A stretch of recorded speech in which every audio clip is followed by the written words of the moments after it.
አንዳንድ ጊዜ ገጥሟቸው ያውቃል ሰዎች ከምሳ በፊት ስራቸውን ሲጨርሱ። እኛ ግን በቃ እነዛን ነገሮች መጨረስ አቅቶን ቀናት ሲቆጠሩ እነዚህ ነገሮች ማጂኮች አይደሉም፣ ኢፌክቲቭ ሰዎች ይባላሉ። ምክንያቱም ኢፌክቲቭ ሰዎች ሰርተን ሩልን ስለሚጠቀሙ። እናም በዚህ ቪዲዮ 5 ሩሎችን እነግራችኋለሁ። እሱም የድረከርን መጽሐፍ ኢፌክቲቭ ኤግዛክቲቭ የሚለው መጽሐፍ ነው ይዤላችሁ የመጣው ዛሬ። አብራችሁኝ ነው። ቢል ጌት ፒተር ድረከርን ዘ ሞደርን ኢኮኖሚስት ብሎ ሰይሞታል። በጣም ብዙ የቢዝነስ ሊደሮችንም አሰልጥኗል። በጣም ብዙ የቢዝነስ ማኔጅመንት ኤክስፐርትም ነው በሰዓቱ በ19ኛው ክፍለ ዘመን። ለምሳሌ ካሰለጠናቸው ካምፓኒዎች መካከል ኢንቴል፣ አይቢኤም ይጠቀሳሉ። እናም በ1966 ይህንን መጽሐፍ ጻፈ። እናም በዚህ መጽሐፍ ላይ ሲያሰለጥንባቸው በነበረ ሰዓት ያስተዋላቸውን ኢፌክቲቭ ነገሮች ነው በዚህ መጽሐፍ ላይ ጻፈው። እንዴት ፒክ ፐርፎርማንስ እንደምናደርግ፣ እንዴት ታይማችንን ማኔጅ ማድረግ እንደምንችል ማለት ነው። እና እኔም የራሴን ኢፌክቲቭነስ እንዴት መጨመር እንዳለብኝ በማስብበት ሰዓት ነበር ይህንን መጽሐፍ ያገኘሁት። እናም ካነበብኳቸው እጅግ ለኔ ጠቅሞኛል ያልኳቸውን ነገሮች ዛሬ ለእናንተም ላካፈላችሁ ይዤላችሁ መጥቻለሁ። ፎከስ ኦን ዩር ስትሬንግስ ኢግኖር ዩር ዊክነስስ። ጠንካራ የምንላቸው ሰዎች ጠንካራ ድክመት አላቸው። ለምሳሌ ብንመለከት አንድን ተራራ ብትመለከቱት በተራራው ልክ ነው ቁልቁለትም ያለው።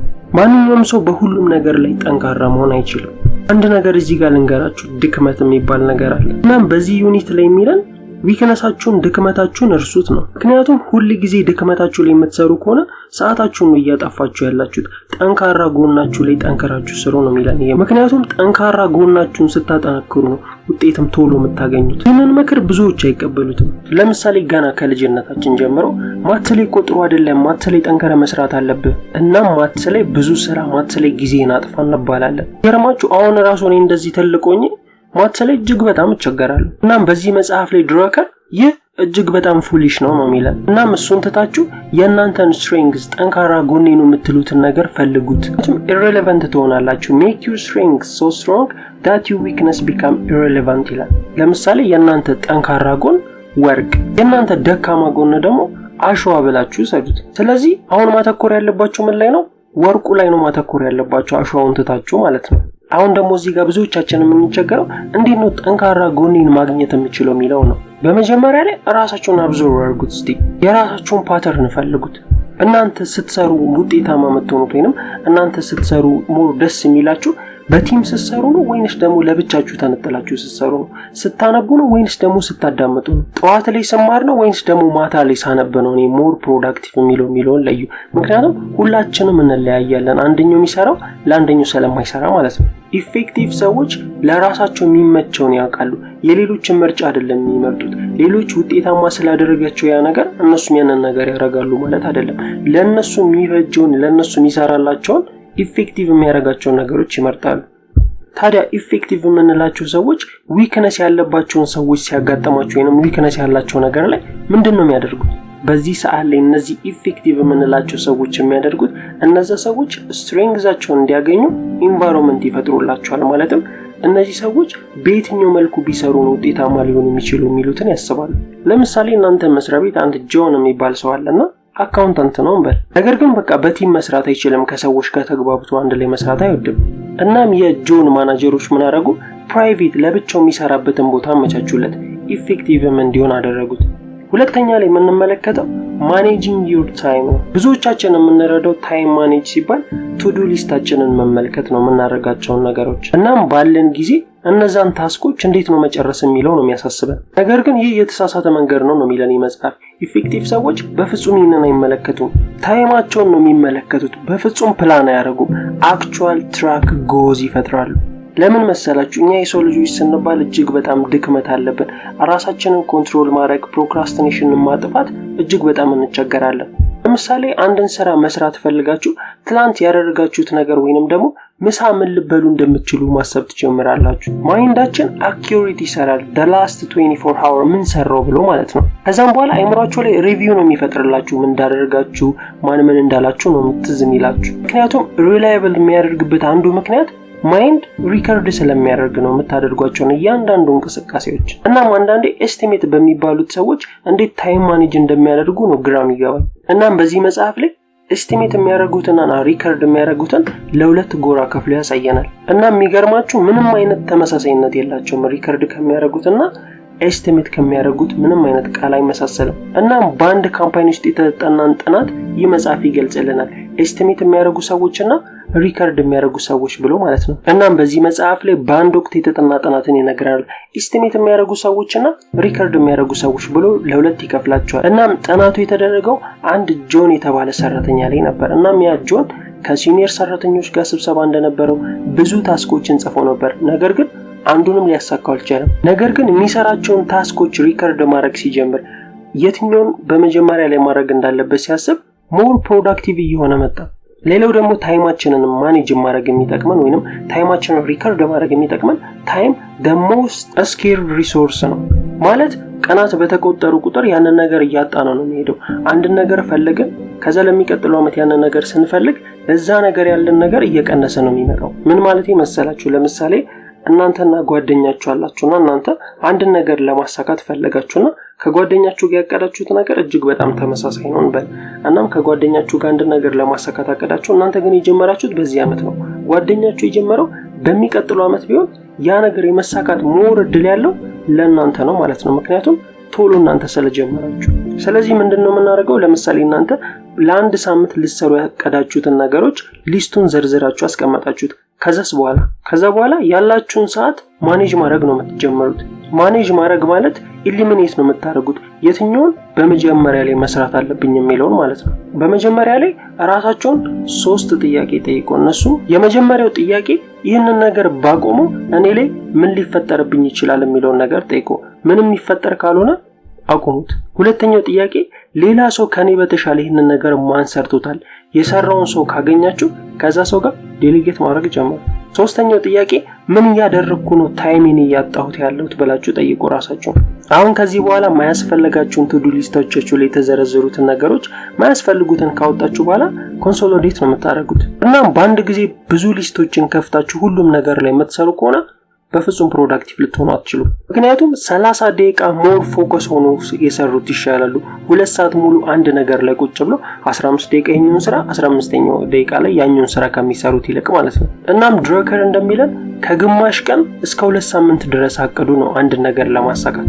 ማለት እስኪ ያስቡት እንዴት እንደሚከብድ። እስቲ ማን ነው አንድ ነገር ላይ ለ2 ሳምንት ሙሉ ፎከስ የሚያደርገው? ለዛም ነው ጥቂት ሰዎች ብቻ ኢፌክቲቭ ሆነው ነገሮች የሚሳኩላቸው። ራሳችንን ብንመለከት እንኳን አንድ ዩቲዩብ ቪዲዮ ማየት ከጀመረን በኋላ እሱን ትተን ደግሞ ሌላ ርዕስ ማየት እንጀምራለን። ሶስተኛ ላይ የምንመለከተው do the most important task first, don't touch the second one ነው። ድረከር እንደሚለን first thing first, how about the second one? don't touch it። ስለ ኢፌክቲቭነስ አንድ ሚስጥር ቢኖር እሱም ኮንሰንትሬሽን ነው። ኢፌክቲቭ ሰዎች ራሳቸውን በመጀመሪያ ላይ የሚጠይቁት ጥያቄ ኮንሰንትሬት ሳይሆን አንድ ነገር እንዴት ማሳካት ወይንም አንድ ነገር እንዴት መፈጸም እችላለሁ ብለው ነው። ሰዎች በአንድ ጊዜ ብዙ ታስኮችን ብዙ ፋይሎችን በመክፈት ብዙ ስራ የሚሰሩ ይመስላቸዋል። ለምሳሌ 4 ሰዓት አንድ ነገር ለመስራት ይቀመጡና ብዙ ፋይሎችን ይከፍታሉ። ከዛ በኋላ ምንም ነገር ግን ሲፈጽሙ አናይም። ለምሳሌ እንበልና እናንተ የተወጠሩ ፊኞችን በሽጉጥ እንድመቱ ከሩቅ ሆናችሁ ተሰጣችሁ እና በመጀመሪያ ላይ ምንድነው የምታደርጉት? ሁሉንም ፊኛ እኮ አይደለም በአንድ ጊዜ የምትመቱት። በመጀመሪያ አንደኛውን ሲጨርሱ አንደኛው ሲፈነዳ አንደኛውን እያረጋችሁ ነው የምትሄዱት። በዚህ ሰዓት ላይ ብዙ ጥያቄዎች ሊኖራችሁ ይችላል። እኔ እኮ ቱ ዱ ሊስቴ ላይ ማድረግ የምፈልጋቸው ነገሮች እጅግ በጣም ብዙ ነገሮች ናቸው። ታዲያ እነዚህ ነገሮች እንዴት ነው መፈጸም የምችለው ልትሉ ትችላላችሁ። አሁን ኢፌክቲቭ ሰዎች የሚያደርጉትን ነገሮች እነግራችኋለሁ። ኢፌክቲቭ ሰዎች የሚያደርጉት ስታፕ ዱዊንግ ሊስታቸውን ይጽፋሉ። ማለትም ማድረግ የሌለባችሁን ነገሮች እስቲ መጻፍ ጀምሩ። ማድረግ የሌለባችሁ ነገር ምንድነው? ምናልባት ስትሰሩ ስልካችሁን ካጠገባችሁ ዞር ማድረግ ሊሆን ይችላል። ቱ ዱ ሊስታችሁን እነዚህን ነገሮች ማድረግ የለብኝም ብላችሁ በመጀመሪያ ሊስት አድርጓቸው። ዲሳይድ ማድረግ ስለሚጠቅም ማለት ነው። ዲሳይድ what you shouldn't do is more important decide what you should do። ኢፌክቲቭ ሰዎች ትላንት የነበራቸውን ዲሲዥኖች በደንብ ያውቋቸዋል። እናም የት ጋር እንዳቆሙ ከየትም ጋር መጀመር እንዳለባቸው ያውቃሉ። ነገ ከየቱ ጋር እንደምትጀምሩ ማወቅ ኦርጋናይዜሽናል ዌት ኮንትሮል ይባላል። ምክንያቱም ባለቤትየው ያንን ነገር ሼፕ ካላረገው ኦቨርዌት ስለሚሆን ማለት ነው። አራተኛ ላይ የምንመለከተው ፎከስ ኦን ኮንትሪቢዩሽን ኖት ዘ ኢፈርት። ኢፌክቲቭ የምንላቸው ሰዎች ሁልጊዜ ትኩረታቸው ኮንትሪቢዩሽን ላይ ነው።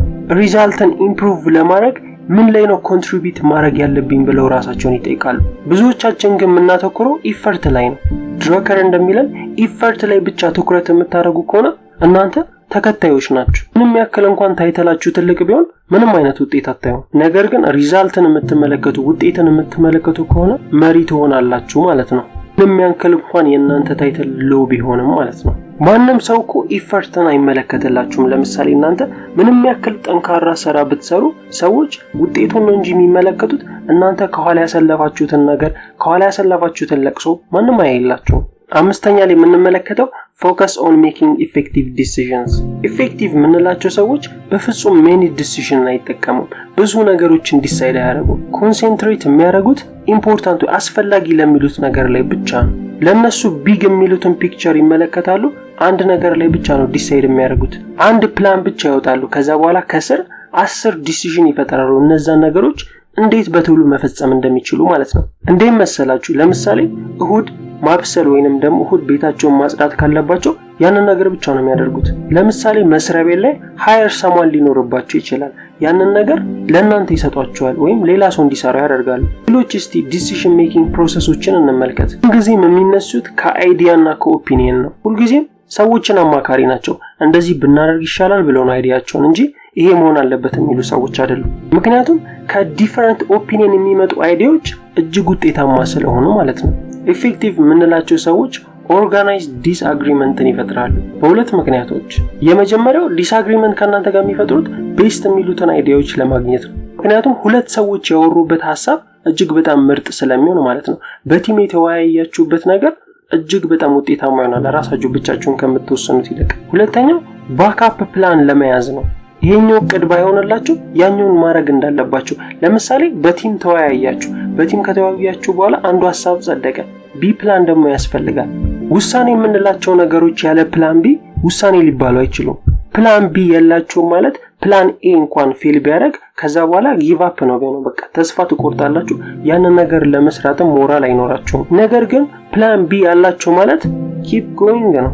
በመጨረሻም ይህን መጽሐፍ ላጠቃልላችሁ በኩዊክ ሪካፕስ፣ ያው ኩዊክ ሪካፕስ ስለምትወዱ ማለት ነው። በመጀመሪያ ላይ ያየነው ኢግኖር ዩ ዊክነስስ ነው። ምክንያቱም ሰዓታችሁን እያጠፋችሁ ነው ያላችሁት፣ ወይንም ስትሬንግዛችሁ ላይ ሞር ስትሰሩ ሞር ስትሬንግዝ እየኖራችሁ ነው የሚመጣው። ነገር ግን ዊክነሳችሁ ላይ ጊዜያችሁን የምታጠፉ ከሆነ ሞር ታይማችሁንም እያጣችሁት ነው የምትመጡት። ሁሉም ነገር ላይ ፕሮዳክቲቭ፣ ሁሉም ነገር ላይ ውጤታማ ልንሆን ስለማንችል ማለት ነው። ሁለተኛ ላይ ያየነው ታይማችሁን ሬጉላር አድርጉት። በዚህ ምክንያት ነው ታይማችሁን አይደንቲፋይ የምታደርጉት ወይም ታይም ዌስተር የምትሉትን ነገሮች የምትለዩዋቸው።